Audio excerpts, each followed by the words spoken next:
Pertama, pengguna melakukan login menggunakan akun yang telah terdaftar. Setelah berhasil masuk, pengguna diarahkan ke beranda utama. Di halaman ini, pengguna dapat melihat data dan grafik interaktif yang menampilkan informasi penting. Data dan grafik ini bisa difilter berdasarkan wilayah, jenis pupuk, dan tahun, sehingga memudahkan analisis yang lebih spesifik. Fitur edit profil juga tersedia, memungkinkan setiap pengguna untuk memperbarui informasi pribadinya, seperti foto, nama, nomor telepon, atau password secara mandiri. Untuk admin pusat, aplikasi menyediakan fitur manajemen data pupuk yang lengkap. Admin pusat dapat mengimpor data dari file Excel,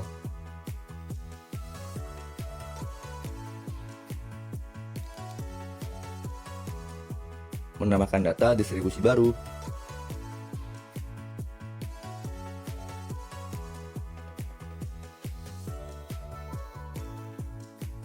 atau menghapus data. Selain itu, admin pusat juga dapat melihat tinjauan pesan dari pengguna tamu, seperti pertanyaan, laporan, atau masukan. Sementara itu, admin daerah hanya memiliki akses untuk mengedit data realisasi pupuk di wilayah masing-masing, tanpa bisa menambah atau menghapus data distribusi.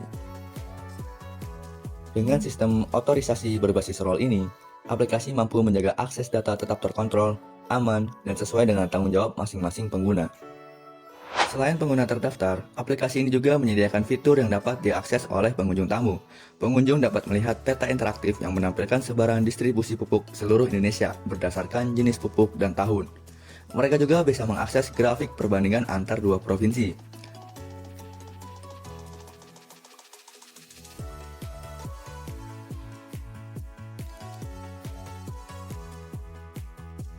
Tidak hanya itu, tersedia pula tabel data publik yang menyajikan informasi pupuk dan realisasi yang telah dibuka untuk umum, lengkap dengan fitur filter dan pencarian untuk memudahkan eksplorasi data. Jika pengunjung memiliki kritik, pertanyaan, atau laporan, mereka bisa langsung mengisi formulir pesan tinjauan yang tersedia di halaman depan. Pesan ini akan langsung masuk ke sistem admin pusat dan dapat ditinjau secara berkala. Aplikasi ini dirancang dengan sistem keamanan yang dimulai dari autentikasi menggunakan session Laravel. Setelah berhasil login, Laravel menyimpan data identitas pengguna di sisi server dan memberikan session ID ke browser dalam bentuk cookie yang aman. Setiap permintaan ke halaman penting akan melewati middleware bernama Auth. Middleware ini memastikan bahwa hanya pengguna yang terautentikasi yang dapat mengaksesnya, seperti admin pusat atau admin daerah. Tidak hanya saat membuka halaman, sistem juga melakukan pemeriksaan peran saat terjadi aksi penting, seperti menulis atau menghapus data di database. Sebelum data disimpan atau dihapus, sistem akan memverifikasi terlebih dahulu apakah pengguna memiliki izin sesuai perannya. Jika tidak, maka aksi dibatalkan dan sistem menolak akses. Ini mencegah manipulasi data secara langsung melalui permintaan API atau URL palsu. Seluruh input pengguna divalidasi melalui Laravel Form Request untuk mencegah kesalahan dan serangan seperti SQL injection atau XSS. Aplikasi ini dideploy menggunakan Azure Virtual Machine berbasis Linux Ubuntu.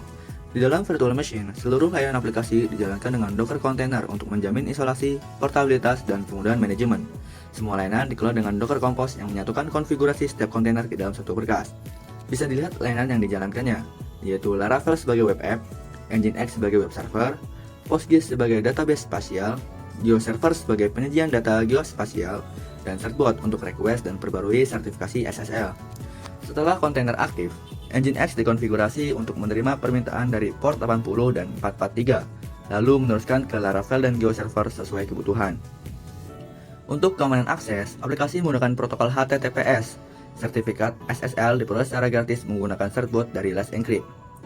Firewall Azure dikonfigurasi agar hanya membuka port yang benar-benar dibutuhkan, seperti port 22 untuk akses SSH, port 80 untuk HTTP, dan port 443 untuk HTTPS. Semua port lainnya ditutup untuk mencegah akses yang tidak sah. Dengan arsitektur ini, proses deployment menjadi otomatis, aman, dan stabil, sekaligus memastikan komunikasi data melalui jaringan publik tetap terenkripsi dan terlindungi.